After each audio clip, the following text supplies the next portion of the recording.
ప్రభు మహారాజుకు జై శ్రీమన్నారాయణ గురుపీఠమునకు జై శివరామ దీక్షితాచల గురు సాంప్రదాయమునకు జై యోనిలో బుట్టుట గనుపట యోనుల సంభవమటన్నయో గురుదేవా నేనెటు నమ్ముదు ననిని మానసమున కలతలేక మరి వినవయ్యా మరి వినవయ్యా నేదల్పేదానిది నమ్మవయ్యా నేదల్పేదానిది నమ్మవయ్యా నేదల్పేదానిది నమ్మోమయ్యా నేదల్పేదానిది నమ్మోమయ్యా భూమి అందున పుట్టు పుట్ట గొడుగులకెల్లా పుట్ట గొడుగు భూమి అందున పుట్టు పుట్ట గొడుగు నెల్లా భూమి అందున యోయోని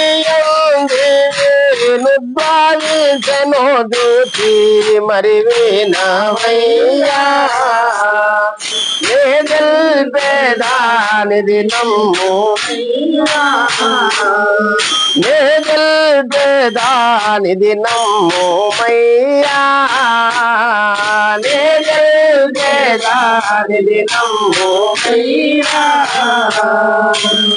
జై శ్రీ సద్గురునాథ బ్రహ్మ మహారాజుకు జై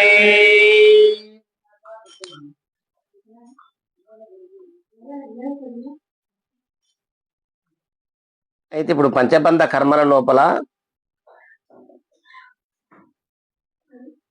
మరి పుట్టుట లేదనే విషయాన్ని నిర్ధారణ చేసింది కదా పైన.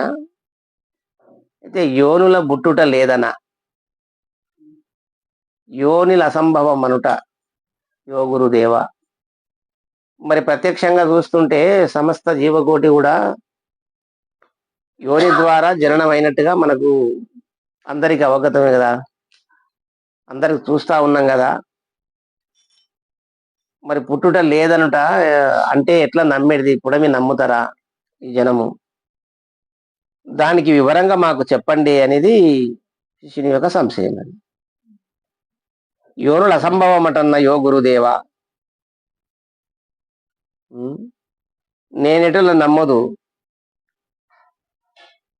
నమ్మడానికి ప్రత్యక్షంగా ఉండాలి కదా, అన్ని కనబడుతున్నాయి కదా, పుట్టినట్టుగా పెరిగినట్టుగా పంచభూతములతో ఉన్నట్టుగా ఇవన్నీ తోస్తుంది కాబట్టి పుట్టుట లేదంటే అది మనకు కనబడుతుంది కాబట్టి నమ్మేది ఎట్లా అని అడుగుతున్నాడు. మానసమున కలత లేక మరి వినవయ్యా. మళ్ళా గురువు అంటుడు, నీ మానసమున కలత లేకుండా మరి వినవయ్యా. నే తెలిపేదా ఇది నమ్మమయ్యా. భూమి అందున బుట్టు పుట్టగొడుగులెల్లా ఏ యోని అందున పుట్టినవి? పుట్టగొడుగులు పుడతా ఉంటాయి భూమిలో.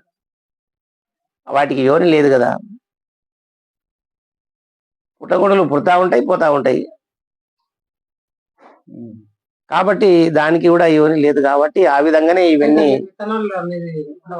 విత్తనం లేదు. అది అదే కొద్దిగా నీళ్లు రోజు చల్లి ఒరిగడ్డి మీదేసి కొద్దిగా రోజు నీళ్ళు చల్లుతుంటే ఆ సల్వకు పుడుతుంటాయి పుట్టగొడుగులు. అవి ఏ యోని పుట్టినాయి? వాటికి లేదు కదా. పుట్టగొడుగులకెళ్ళా యోయోని ఎందున యొందివి ఉద్భవించను చూచి మరి వినవయ్యా.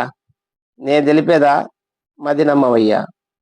అంటే ఈ కందార్థం లోపల ఎందుకంటే అవన్నీ కూడా నిజము కాదు, చూస్తుంటే కనబడుతున్నాయి అంతేగాని నిజానికి విచారిస్తే లేవు.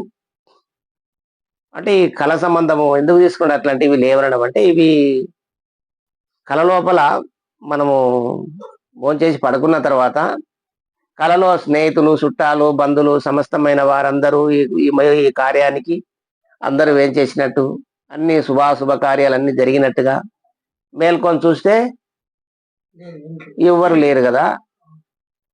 మరి అది కళ అంటే ఇదందరూ సామాన్య జనం అందరూ కూడా అది కళ ఇది నిజము అనుకుంటారు. ఆ కళలో వచ్చినవన్నీ కూడా అది అబద్ధము. ఇప్పుడు మనం చేస్తున్నటువంటిది ఈ భూములు కొనడము, ఇల్లు కొనడము, తర్వాత బంగారము, వస్తువులు, పెళ్లిళ్ళు, పేరంటాలు, డబ్బు, ఈ సమస్తమైనది కూడా ఇది నిజము, అది అబద్ధము అనేది సామాన్య మానవులందరూ కూడా అనుకునేది ఇది నిజం. అయితే ఒక గురుపుత్రునిగా గురు శిష్య సంభాషణ లోపల ఏంది అంటే అది లేత కళ, ఇది ముదురు కళనైనా కదా.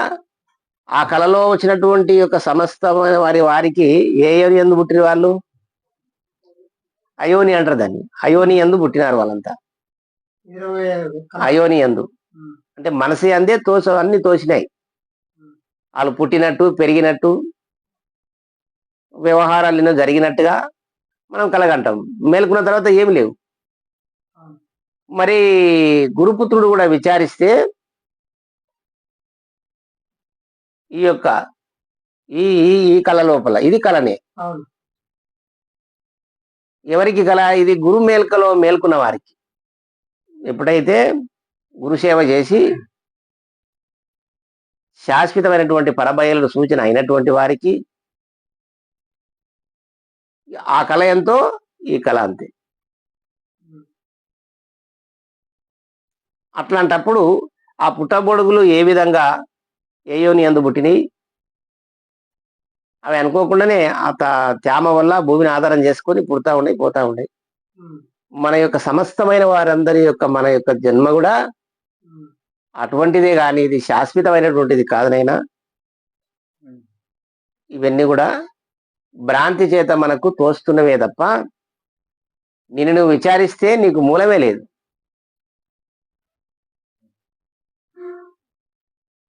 మూలము లేకనే వచ్చినవు,